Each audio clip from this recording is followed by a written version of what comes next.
E aí, pessoal, beleza? Voltamos a nos encontrar agora na nossa sala de aula virtual, né? E a gente vai falar, né, ou continuar falando sobre a formação do Estado Nacional Moderno e da democracia moderna.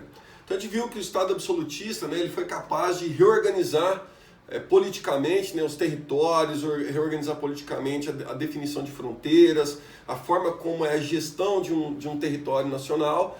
E desse Estado absolutista foi gerado o Estado Nacional Moderno. Então a gente vai falar um pouquinho dessa transição. Em sala de aula a gente já comentou, né, que o Estado absolutista ele reorganizou a questão bélica, né, a constituição do monopólio da violência através de exércitos permanentes e bem equipados.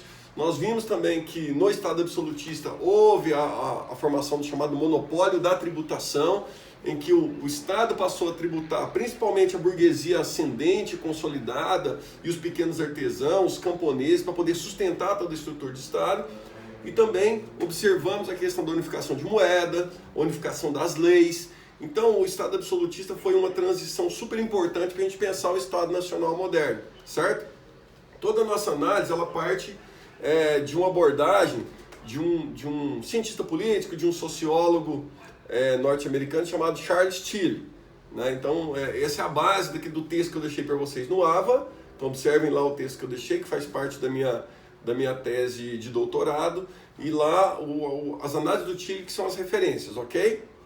Agora eu vou pedir aqui para a produção me entregar o livro, né? Para a gente ver aqui qual que é a nossa base. Então, a nossa base de análise é essa aqui, esse livro, Coerção, Capital e Estados Europeus.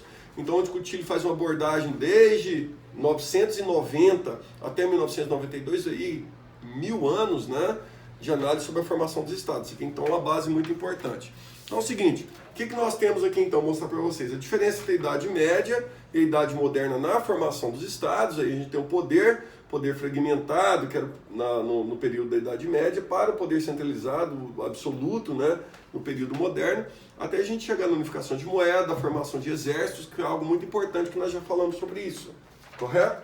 Então esse aqui é o cara, né, que nós estamos analisando, Charles Tilly, entendeu? Então esse é o cara que eu uso para analisar a formação dos Estados e da democracia moderna. Então a abordagem dele é bastante interessante, as traduções para o português são bastante recentes também. Então a gente vai trabalhar nessa perspectiva. Então o Estado absolutista deu uma nova configuração política, né, e foi capaz de dar as bases para a formação do Estado Nacional Moderno. Então a gente vai ver aqui nessa figura, ok? O Estado absolutista, então nós tínhamos o rei, que era sustentado por uma nobreza, que era sustentado pela igreja, que nós já falamos para isso, né? A sustentação política era essa. E aí nós temos os camponeses, nós temos os artesãos, nós temos a burguesia como forma de sustento econômico dessa nobreza. E a gente viu que a burguesia passou a demandar novos espaços, principalmente políticos, já tinha se consolidado no campo econômico. Passou a se consolidar no campo intelectual com o iluminismo, com a emergência da ciência. Faltava a questão política. E aí nós temos a Revolução Francesa como um marco específico para isso, né? Para a burguesia se consolidar também como poder político. Mas a formação desse Estado Nacional Moderno ele é um aperfeiçoamento do Estado absolutista. Então aqui uma outra figura para a gente lembrar, a questão do exército. A questão do exército permanente ela é fundamental, que nós colocamos, né? Por quê? Porque nós, com o exército permanente, o rei ele passou a eliminar os centros autônomos de poder. Então não tinha centro autônomo de poder mais, então o poder estava centralizado. Então toda e qualquer tentativa de ruptura era, né, totalmente abafada pelo poder de um exército permanente mais bem equipado. Então aí o Estado ele foi desenhando suas fronteiras com guerras com outros estados, né, e as fronteiras foram sendo definidas pela contenda bélica e também pela própria organização. Então a gente tem aqui, por exemplo, né, aqui a formação dos territórios, que eu dei um exemplo aqui para vocês dos estados nacionais sendo constituídos. Então as fronteiras elas foram sendo delimitadas ali no século XIX, certo?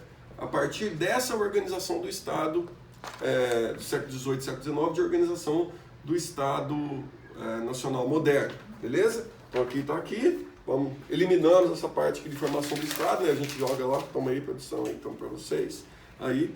E aí a gente começa a abordar essas questões de como o Estado Nacional moderno ele foi constituído. Com o que ele foi constituído? Primeiramente, com a decadência do poder absoluto, né, com a emergência da burguesia, das revoluções burguesas também com relação ao poder político, e com relação ao aperfeiçoamento administrativo desse Estado. E nós temos a questão da burocracia emergente, né? Então o Estado passou a se profissionalizar. E isso é uma característica fundamental do Estado moderno. E a gente vai ver que essa profissionalização do Estado, com relação à tributação, à formação de exércitos permanentes, foi fundamental para se pensar a própria emergência da democracia moderna. Então a democracia moderna, ela nasce dentro do Estado moderno. Que Estado moderno é esse? O Estado centralizado, o Estado com fronteiras demarcadas, o Estado com a população definida, com leis definidas, com moeda própria, com idioma próprio.